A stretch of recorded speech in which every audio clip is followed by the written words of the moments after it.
All right, well, still ahead, the recent arrest of P-Diddy comes is drawing similarities between the Jeffrey Epstein case. Next, we're joined live by a spokesperson with an organization right here in our area, and they're going to detail how we can prevent human trafficking. Holmes is staying locked up after a judge rejecting his bail as he awaits his sex trafficking trial. And we are looking into the serious allegations against him, and in ways is drawing comparisons here to the Jeffrey Epstein case. As many of you know, many of the victims are from our area. And to shed light on the situation and its implications for survivors, we are joined by Jamie Bonciancio. Thank you so much for being here. By the way, she's the director of advancement at Place of Hope, and that nonprofit organization is dedicated here to ending human trafficking and providing services and housing many of those survivors and helping them heal. Jamie, thank you so much for being here. Just what are your thoughts on those charges brought against P-Diddy? Yeah, so comparing, you mentioned Jeffrey Epstein, so comparing what those two cases look like, they help reveal to us, I think, what a lot of people think human trafficking is smuggling or kidnapping, or it's something that's really reserved for street-based prostitution or MS-13 types of gangs.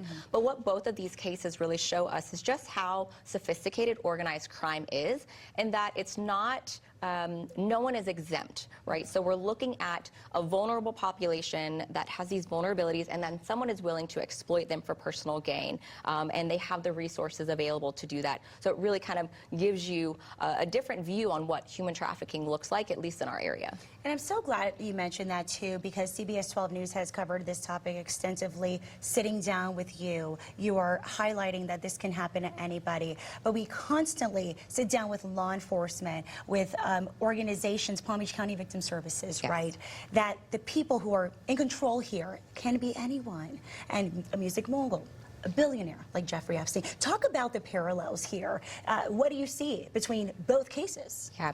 So when you look at the laundry list of allegations, you see the sophistication of that organized crime. You see all of the people that were involved. You know, neither one of those lists have come out yet. But when you look at the force, the fraud, the coercion that was used in some of the allegations of this case, he allegedly had recorded those that were forced to participate in what they called freak-offs, right? And then there were opportunities. So that video could be used for blackmail if anybody actually did want to run or try to escape. And then you look at the other allegations of arson or kidnapping or brandishing a firearm. So again, it really highlights what organized crime looks like. And that control, that must be so hard for all these victims, for survivors who are trying to escape, but then they feel like they can't because Correct. they have that information.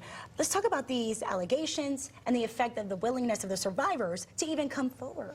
Yeah, the likelihood of a survivor coming forward is very slim. And then when you add on there that it's a high-profile case, that makes it even more unlikely, really because of the resources available, the force, the fraud, the coercion. And in this particular case, the allegations of violent threats.